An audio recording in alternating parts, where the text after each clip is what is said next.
Salut à tous! Une petite nouveauté, pas une exclusivité, mais une nouveauté dans la Factory. Vous l'avez devant vous, ici. C'est quelque chose que vous ne verrez pas forcément tous les jours. Et sur ma chaîne, des figurines, il y en a peu, sont souvent des kits. Mais là, c'est bien une figurine qui nous vient de chez IA. Voilà, c'est censé être du 1/12e, donc environ 15 cm de haut. La boîte est assez importante, puisque vous voyez, sur un tapis à 3, eh bien, elle va de haut en bas. Donc elle fait quasiment 30 cm de haut. On est sur le Major Motoko Kusanagi. Voilà, Ghost in the Shell Standalone Complex. Exquisite super. Voilà. Interdit au moins de 16 ans. Désolé pour les bébés, vous n'aurez pas le droit de toucher à ça. C'est bien interdit au moins de 3 ans de toute façon. Voilà.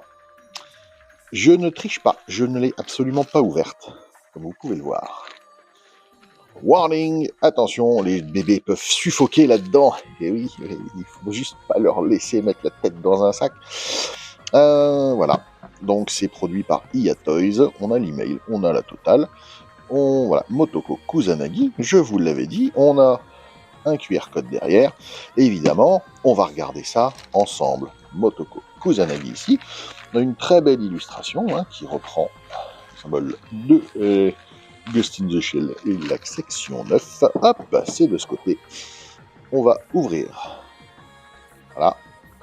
Là, je peux pas dire que je l'ai vu avant et que je sais ce qu'il y a dedans. J'en sais rien, ça se trouve, j'ai une boîte vide. Nous verrons bien. Donc, cette fois-ci, on a moins de reflets. Pourquoi? Parce que c'est traité en mat. Voilà. Pas de vernis sélectif sur cette boîte qui est de belle facture. Ici, voilà. On a un sleeve donc, qui permet de révéler la boîte, bien serrée. Vous voyez, je triche pas, je l'ai vraiment pas ouvert avant. Voilà. Là, nous enlevons donc cet étui pour découvrir un box art vraiment sympa pour le coup. Voilà, je le découvre réellement avec vous. On voit en fond, eh bien, l'avant, le bulbe standard d'un Tachikoma. Je vous ai déjà présenté un Tachikoma. Le Major Motoko. Voilà, nous n'avons presque rien derrière, mais nous avons quand même, eh bien, la maxime du rieur, appelé comme ça en français, The Laughing Man, ce pirate informatique qui donne vraiment beaucoup de mal à la section 9. On ouvre cette boîte. Et qu'est-ce qu'on a dans cette boîte? Eh bien, effectivement, une boîte qui aurait pu éventuellement être un peu plus petite, mais elle est très qualitative quand même. Nous avons donc le Major, avec des têtes, ses armements, ses accessoires, et un socle. Eh bien écoutez, on va ouvrir tout ça. Ça va faire du bruit un peu dans vos oreilles. Il y a des scotch à couper avant. Enfin, à couper ou à enlever. Voilà, j'aime bien les enlever, parce que ça permet éventuellement de les replacer après. Pour que ça maintienne tout bien en place. Il y en a combien? On en a que 2. Alors, hop, c'est parti. Voyons un peu ce Major. Ce que je vous propose, je mets la vidéo en pause, je sors tout ça et je l'étale dessus, ça fera moins de blabla. A tout de suite. Eh bien, voilà, j'ai réussi à mettre moins de 20 minutes à sortir ça sans en mettre partout. On va donc regarder ce qu'il y a dans cette boîte, en commençant par le point essentiel, le Major Kusanagi. Donc, voilà le Major.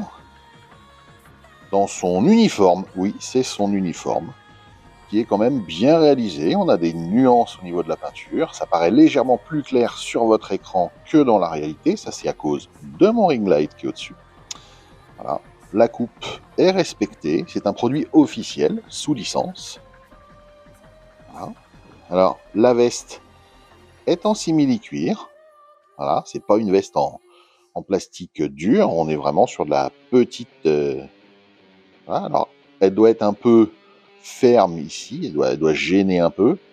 Mais voilà, ça tient quand même la pose assez bien. Le corps est articulé. On a une très belle amplitude de mouvement.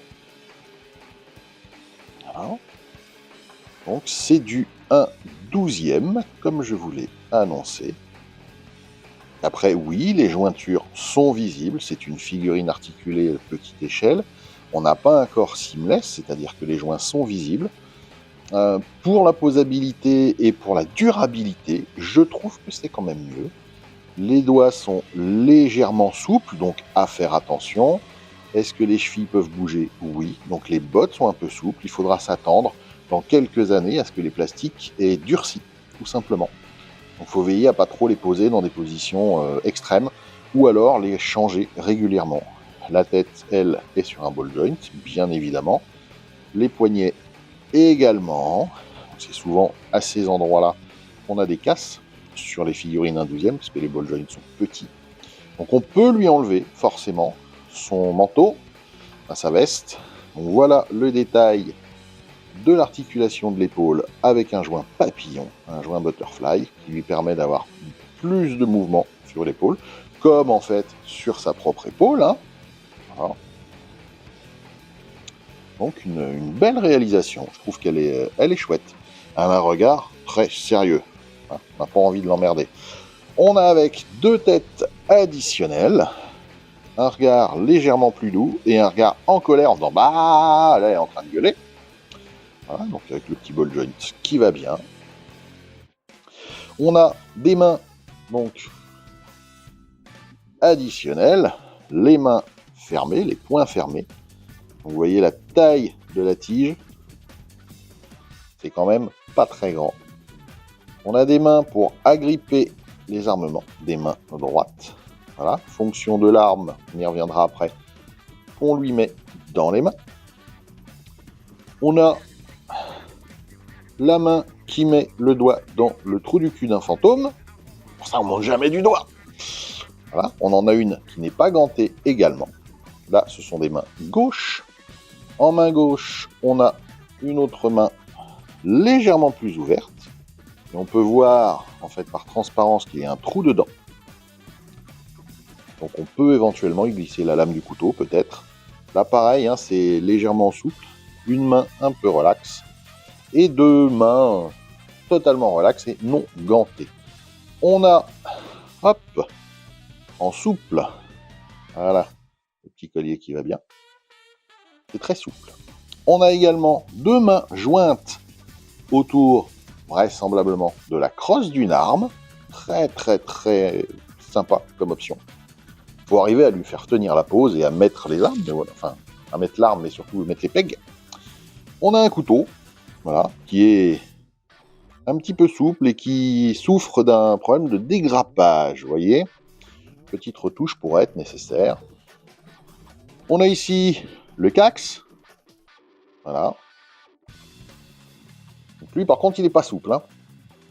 On a son arme de poing favorite, le Ciboro. Et bon, bah, tout noir, hein. Joliment moulé. Et ensuite, l'arme tactique avec le petit silencieux. On a une peinture mat au milieu et plastique brillant pour le reste. Avec un design fort sympathique, logique. Et ensuite, nous avons un complexe de stand qui est en fait, hop, voilà, donc ça là-dedans, vous voyez, vu l'épaisseur, eh bien on peut stocker les pièces supplémentaires. Et ça, c'est juste génial. C'est pas hyper élégant, mais au moins, on n'a pas besoin de se galérer comme je fais pour plein d'autres figurines. Et tous les Transformers et tout, des boîtes avec des sachets à l'intérieur dans lesquels je mets mes pièces. C'est comme ça que je fais. Donc voilà, 2025, c'est bien sous licence, hein, c'est bien marqué. Et à l'intérieur, donc ici on a un petit hexagone pour pouvoir mettre la tige du stand, donc qui est à vis, donc on peut le resserrer si besoin, il est articulé de partout, on a une pince. C'est pas génial la pince, mais ça tient vraiment bien les figurines. Voilà. Faut juste faire attention à pas le casser, elle est assez dure. Bon.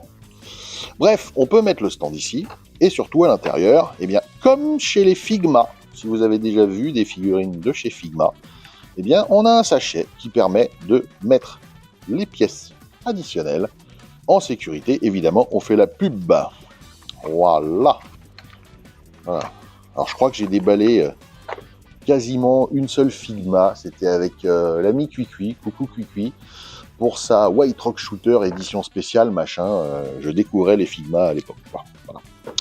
Ensuite, nous avons des connecteurs qui, à mon avis, viennent ici, voilà, donc là c'est un multi-stand, on peut mettre le stand un peu partout, et quand on en a plusieurs, eh bien, on met les connecteurs qui sont livrés comme ça, et ça permet de remettre d'autres plaques à côté. Alors on ne peut pas, voilà, le joindre comme ça, mais on peut trouver une solution pour faire ci ou ça. Voilà. Donc voilà ce qu'on a dans cette boîte.